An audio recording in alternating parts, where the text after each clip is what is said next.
Donc, lorsque Françoise Gradiani m'a parlé de la célébration de l'anniversaire de la naissance de Dante Alighieri à Corté, je me suis remémoré les écrits de Gerhard Rolfs, un romaniste suisse dont la qualité des travaux sur l'Italo-Romagne a marqué de son sceau la connaissance de ce domaine et a fait de lui un des plus grands noms de la linguistique romane.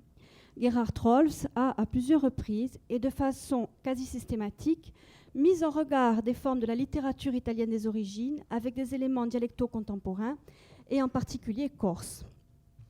Approchant notre île comme un conservateur du toscan médiéval, il considérait qu'il était indispensable d'étudier les parlers corses pour connaître des formes qui, dans la construction progressive de l'idiome qui deviendra la lingua nationale, n'avaient pas résisté au temps en péninsule, tout au moins dans la formation de l'italien standard que nous connaissons aujourd'hui.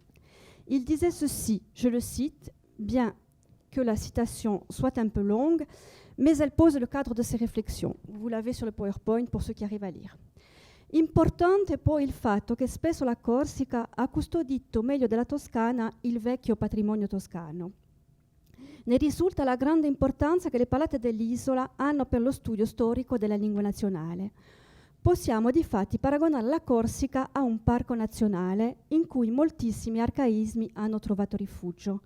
Ritroviamo in Corsica il bell'idioma che fu di Dante, un'Italia arretrata che parla ancora la lingua del 200.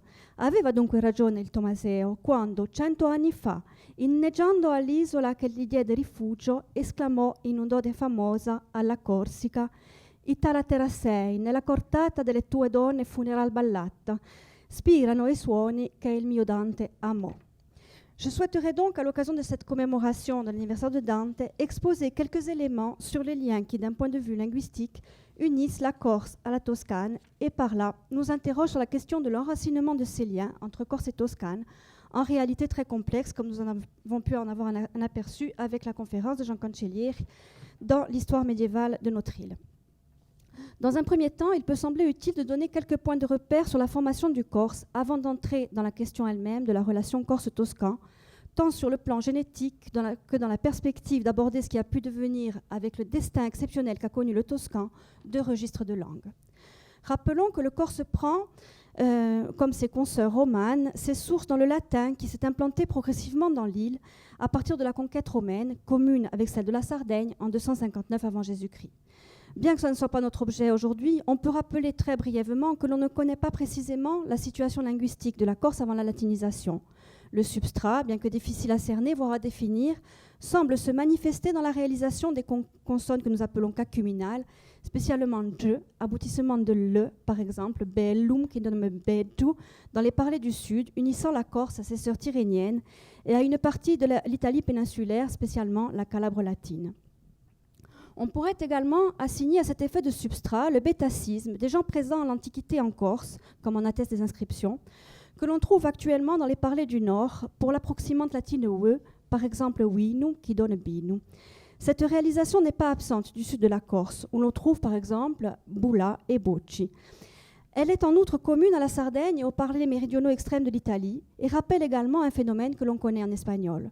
Sur le plan lexical, l'usage de verano ou brano pour désigner le printemps en Corse nous renvoie à cette même géographie linguistique et donc probablement à une chronologie semblable. Concernant le bétacisme que j'ai évoqué tout à l'heure, il faut toutefois préciser que l'on en trouve des traces en ancien toscan ainsi qu'en florentin contemporain, ce qui signifie que les liens avec la Corse sont déjà présents. Par ailleurs, la conservation dans l'extrême sud de l'île des voyelles latines après la perte de la quantité vocalique, c'est-à-dire que lorsqu'on a pilum en latin qui donne pilu ou crucem qui donne cruci, à l'instar des situations sardes, calabraises et lucanes, confère aux dialectes insulaires méridionaux un caractère que l'on peut qualifier d'archaïque ou tout au moins archaïsant. Ces terres partagent également entre elles, bien que dans une aire beaucoup plus vaste car elle embrasse tout le centre, dont la Toscane et le sud de l'Italie, la variation de la consonne initiale selon le contexte syntaxique, comme lorsque l'on oppose dans le nord de la Corse ubane à umpane ou trepani.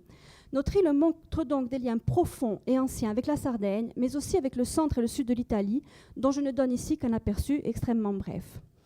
C'est donc à partir du Haut Moyen-Âge que va se mettre en œuvre un très long processus, à plusieurs niveaux, de ce que l'on appelle communément la toscanisation de la Corse. Les relations continues qui vont s'établir dès lors avec la Toscane vont avoir pour effet de transformer significativement la physionomie de la variété linguistique issue du latin commun à la Corse et à la Sardaigne sur notre territoire.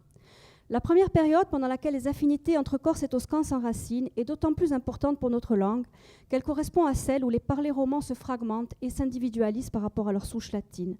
Pour illustrer un des effets que l'on peut assigner au superstrat toscan, on peut évoquer la transformation de l'aboutissement, dans bellum, qui donne bellu, contrairement à bed que nous avons évoqué tout à l'heure, aboutissement qui est présent dans le nord et le centre de la Corse. Des vestiges de l'ancienne articulation qui a régressé territorialement vers le sud de l'île ont été mis en relief par Gino Bottiglioni, notamment par la forme nunda, pour dire rien, qui continue le latin nulla par une phase qui a probablement été nuta et qui correspond au nulla de la Toscane que l'on retrouve chez notre ami Dante. Dans l'ère septentrionale de notre île s'implante également au Moyen-Âge un vocalisme que l'on dit de type toscan à inversion des timbres, c'est-à-dire les voyelles qui sont fermées en toscan sont ouvertes en corse et inversement, selon la définition même de Gerhard Rolfs. Attachons-nous à présent, toujours avec Gerhard Rolfs et avec des travaux plus récents, à mettre en lumière les rapports anciens entre Corse et Toscan, en croisant les donnants des textes littéraires des Tre Corone, et spécialement de Dante, avec celles que nous offrent les parlers corses contemporains et éventuellement d'autres régions italo-romanes. Je vous propose d'examiner quelques exemples tirés d'une liste de 70 cas qu'adressait Gerhard Rolfs sur le modèle d'un document ancien qui s'appelle Appendix Probi.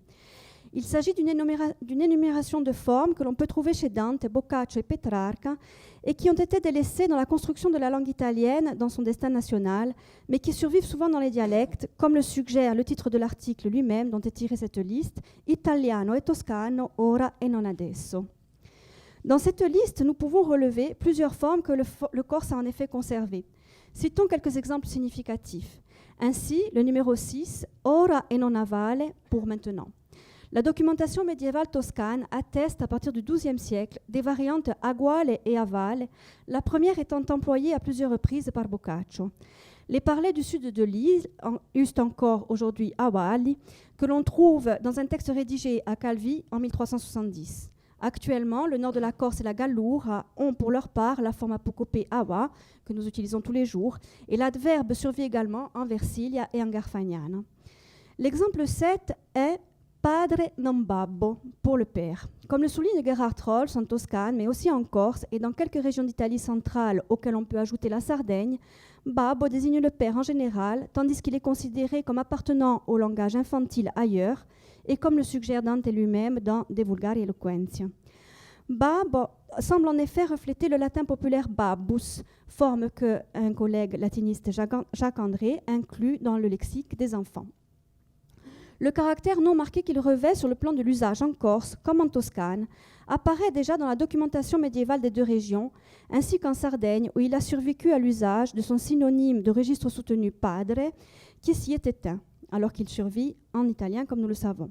On relèvera aussi, en lien avec le lexique de la famille, les formes avec adjectifs possessifs enclitiques bien documentés par la littérature toscane, chez Boccaccio, Machiavelli et Sacchetti, que Rolfs cite sous l'exemple 32, tua moglie non moglieta, que le corse atteste amplement avec babbi, tuma, mata surelata, etc. Ainsi que le toscan de la Garfagnana de l'île d'Elbe, l'Ombrie avec elle et les parlers méridionaux d'Italie de façon ample. L'exemple 23 traite de andai non givi. Alors c'est une question sur laquelle j'entends travailler parce que j'ouvre ici une piste.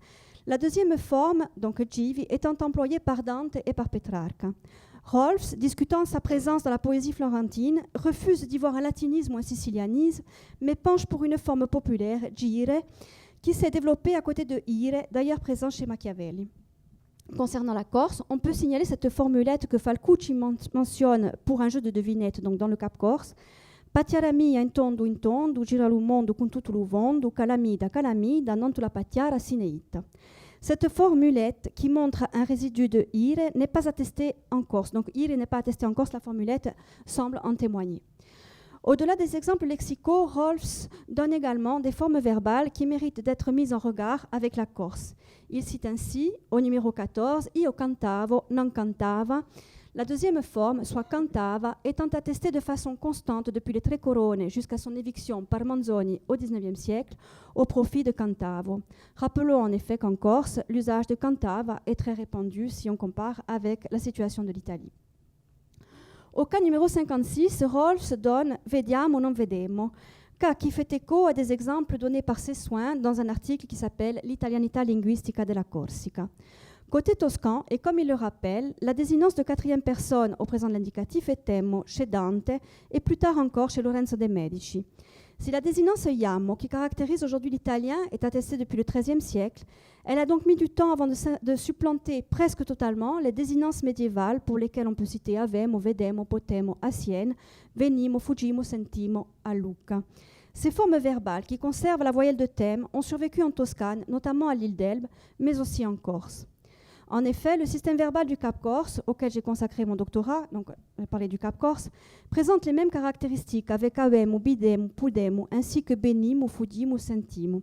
Et si le nord de l'île a généralement connu des restructurations du système verbal, ces désinences ressurgissent dans le sud. Le Cap Corse, en contraste avec donc, le reste de notre île, prolonge aussi la Toscane, qu'elle soit contemporaine ou médiévale, avec des formes d'imparfait en ewa ou ewa, ea ou ewa, pour les verbes en e comme awe ou boulet, mais aussi comme pour bede ou ledie. Résidu de l'ancien système verbal commun à la Corse et à la Toscane, que l'on retrouve sous la plume de Dante, par exemple, lorsqu'il dit parea.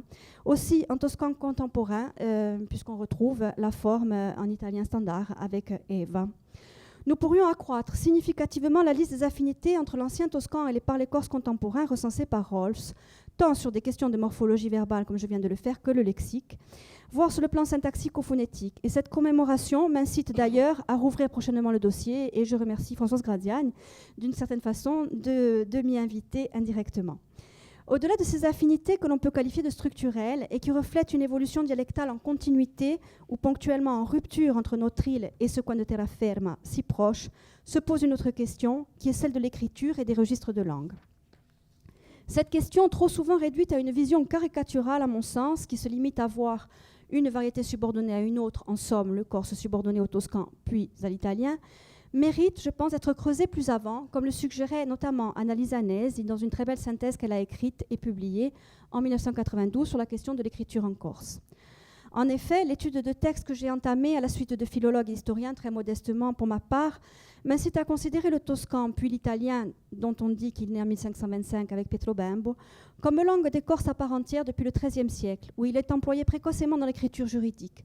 En effet, si du point de vue chronologique, l'émergence du vulgaire dans l'écriture en Corse correspond à la situation de la Toscane, la situation de la terraferma, le domaine dans lequel il émerge est plus surprenant car on sait qu'en Italie, hormis quelques cas ponctuels, voire anciens, comme le Placito di Capua en 960, le latin est resté d'usage dans ce domaine. À partir du XIVe siècle, puis du XVe siècle, le vulgaire toscan va conquérir d'autres espaces d'expression écrite, comme celui des statuts des seigneuries, ou le récit historique de Giovanni della Grossa, auquel faisait allusion mon collègue Jean Cancellieri, ainsi que des productions épistolaires. Le XVIe siècle, qui marque le tournant portant du toscan à l'italien, est aussi un siècle où l'écriture se développe de façon exponentielle en Corse, notamment en lien avec l'émergence d'un notariat spécialisé. Génétiquement lié au toscan, le corse apparaît donc ici comme fortement articulé à cette double variété avec laquelle il a vécu dans un rapport équilibré jusqu'au XIXe siècle. À y regarder de plus près, l'analyse des textes montre que le corse se manifeste inconsciemment, mais précocement dans l'écriture. En effet, bien que le vulgaire soit ici fondamentalement toscan, les travaux menés par Annalisa Nesi, Stussi, Seriani et Larson, ou depuis quelque temps par moi-même, montrent que la documentation écrite permet de documenter le vernaculaire depuis le Moyen-Âge de façon régulière, et ceci bien avant les premiers textes écrits consciemment en corse. La présence du corse varie selon les scripteurs, et elle est parfois telle que l'on peut considérer que certaines productions, bien que rares, ne sont pas toscanes, mais corses, comme y incitait d'ailleurs le titre d'un recueil qui a été publié par Migliorini et Folena, où figure un texte corse, recueil qui s'appelle Testi non toscani del Quattrocento. Dans les textes de substance toscane puis italienne, le corse est perceptible à plusieurs niveaux. Le toscan puis l'italien matinée de Corse invite alors, à la suite d'Annalisa Nesi, à déterminer également les contours d'un italiano di Corsica, et la couleur de l'italien écrit en Corse donne en revanche matière à réflexion sur les liens des deux variétés sur ce plan. Par ailleurs, la présence du toscan italien comme variété de référence écrite et littéraire dans l'île pose la question de l'interaction des registres savants et populaires. Ceux-ci ne se présentent pas nécessairement en termes de frontières hermétiques, comme on pourrait le croire, mais suggèrent au contraire régulièrement qu'il y a eu continuité entre le véhiculaire et le vernaculaire. Cette interaction semble se manifester sur plusieurs aspects de la langue, et c'est probablement dans le domaine du lexique et de l'onomastique que les traces en sont les plus perceptibles. Ainsi, les données géolinguistiques suggèrent même, à plusieurs reprises, des phénomènes d'italianisation relativement récents dans l'île, comme laisse envisager par exemple l'emploi de cavalla ou de ieri dans la partie septentrionale du Cap Corse face à diumenta et eri attesté précédemment.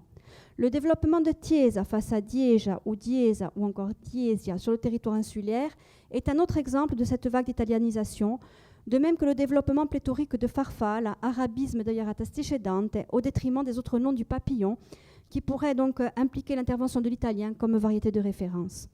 On peut évoquer également comme effet de l'italianisation la forme aiu du suffixe latin ariu, qui a des développements corses qui sont aiu et aru. Le pluriel également des noms féminins de la troisième classe en i, par exemple eogi face à eoge ou enogi face à enoge dans le nord-est de l'île, par rapport aux autres parlers septentrionaux. Également, le conditionnel toscan en ebe, que l'on a par exemple dans Cantarebe, semble avoir pénétré dans cette terre, donc qui est plus particulièrement la Castagnice, et s'est étendu sur un territoire plus vaste du nord de la Corse, bien que la forme en i survive, donc type Cantaria, et soit documentée dans les textes où le corse affleure sous le toscan, mais aussi dans des relevés dialectaux contemporains. Ce conditionnel en i, presque pan-roman, est d'ailleurs la forme normale du sud de l'île, je vous le rappelle, et elle est documentée en ancien toscan.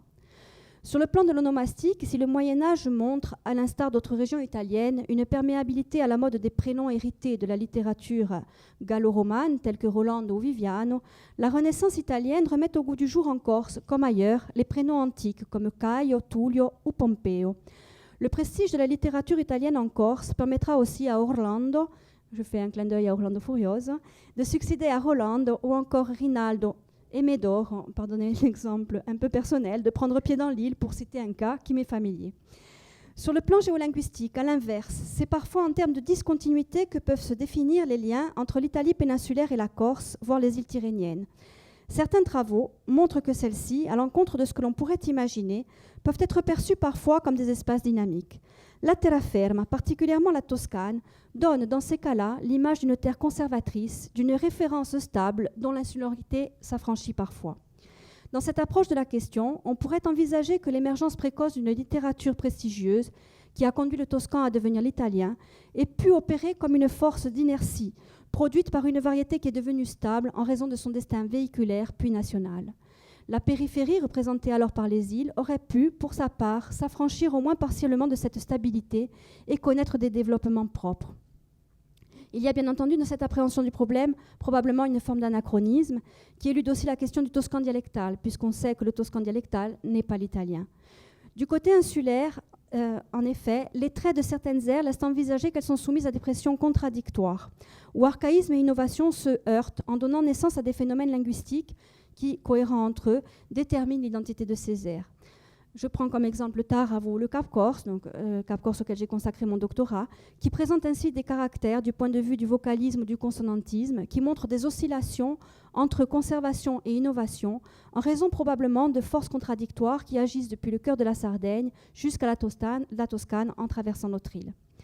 Une lecture similaire de l'espace où la Toscane, avec une partie du nord de la Corse, apparaît comme conservatrice, est suggérée par des récents travaux que j'ai menés sur la question des groupes consonantiques SCLE et STLE. Les aboutissements de ceux-ci sur le territoire insulaire montrent que le Cap Corse avec le Moriani converge spécialement avec la Toscane en présentant la réalisation schieu ou stieu, par exemple avec maschio ou mastio, de mascule ou latin. Les autres aires concordent avec les parlers du centre et du sud de l'Italie, ainsi qu'avec le centre et le sud de la Sardaigne où l'on retrouve sque, par exemple mascu, de masculu. Le reste de la Corse, soit les parlers centraux et méridionaux, présente une évolution ultérieure qui aboutit à che, à l'instar de ce que l'on trouve en gallurien et en logudorien septentrional, où l'on obtient alors machu de masculu, donc la forme que l'on va trouver spécialement dans le sud de la Corse. Rejoignant la question de la morphologie verbale, ces phénomènes invitent à reconsidérer la vision des liens entre le centre et la périphérie, puisqu'ici, les aires réputées conservatrices, c'est-à-dire la Corse méridionale et la Sardaigne, s'avèrent les plus dynamiques, portant des processus d'évolution linguistique à leur terme. Les liens inattendus se révèlent également avec d'autres aires latérales sur ce point, soit la Ligurie et la péninsule ibérique, qui présentent respectivement pour masculu, maschu et macho. Par ailleurs, c'est aussi une image en miroir de l'Italo-Romagne que renvoient régulièrement la Corse et la Galloure. Ce cas de figure peut être mis en évidence pour la forme pleine de l'article défini loup que partagent le Cap Corse et le nord de la Sardaigne et que l'on retrouve aux marges de l'Italo-Romagne. Sur ce point, il me semble important de souligner combien l'espace suggère des phénomènes diachroniques avec pertinence, puisque j'ai pu récemment confirmer une hypothèse que j'avais formulée dans mon doctorat à ce sujet.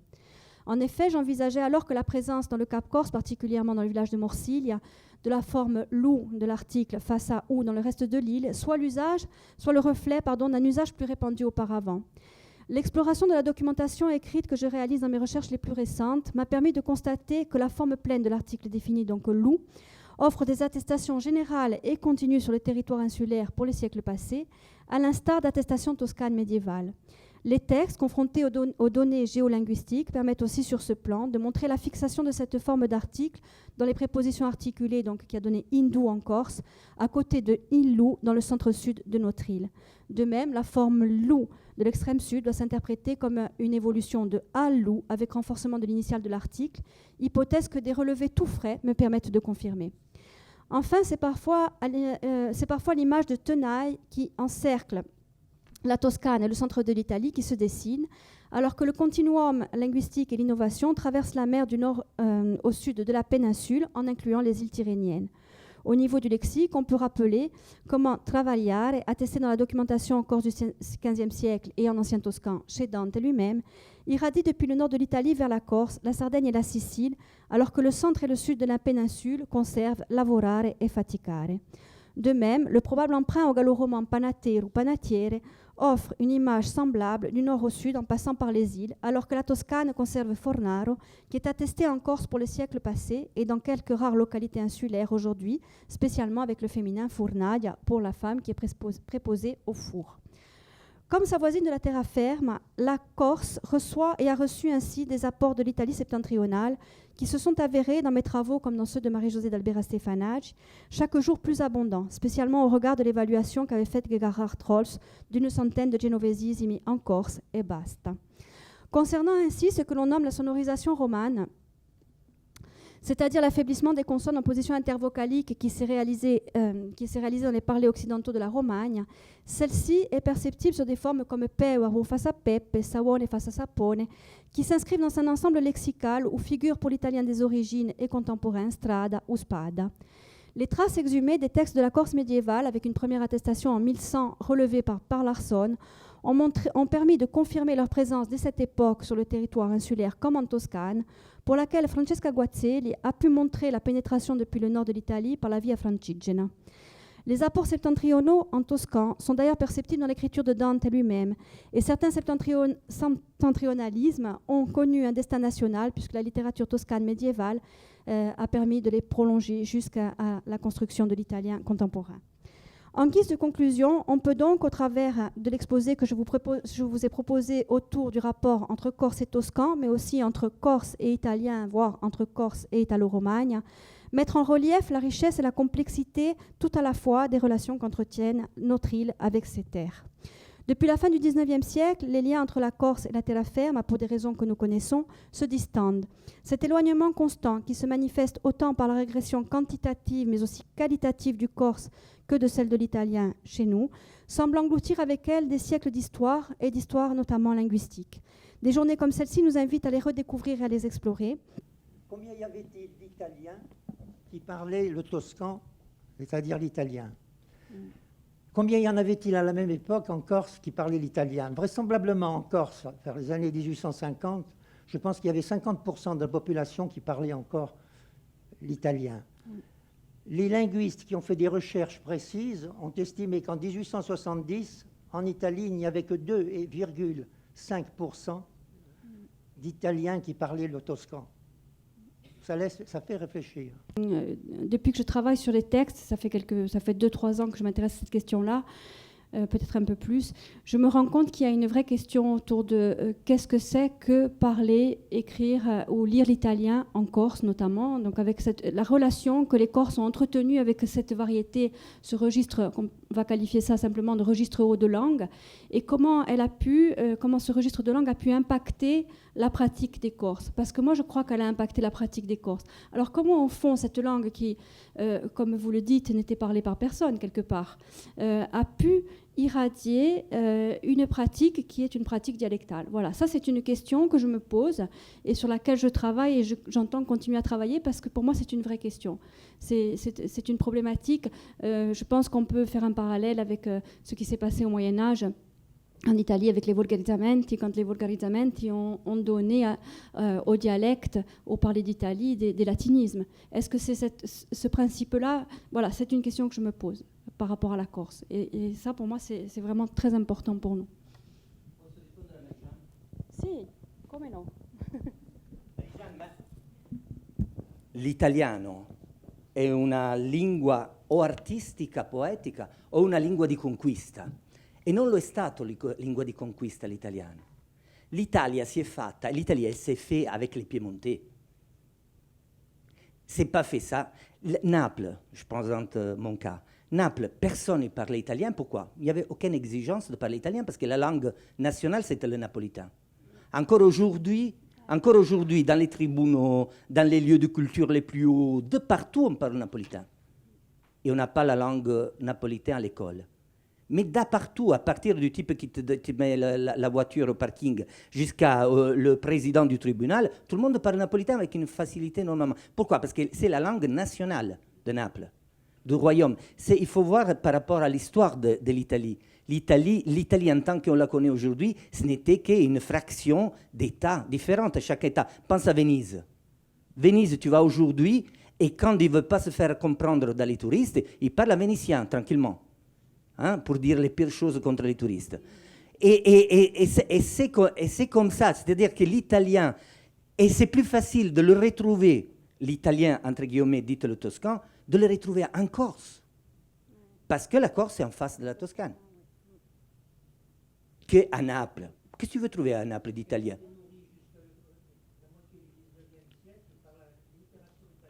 Oui. Exactement. Et en plus, je vais te dire un exemple personnel. Nous, on a dû parler italien à coups de gifle. Élevé à coups de gifle. Et ce n'est qu'à travers la télévision que l'Italie, elle a parlé l'italien.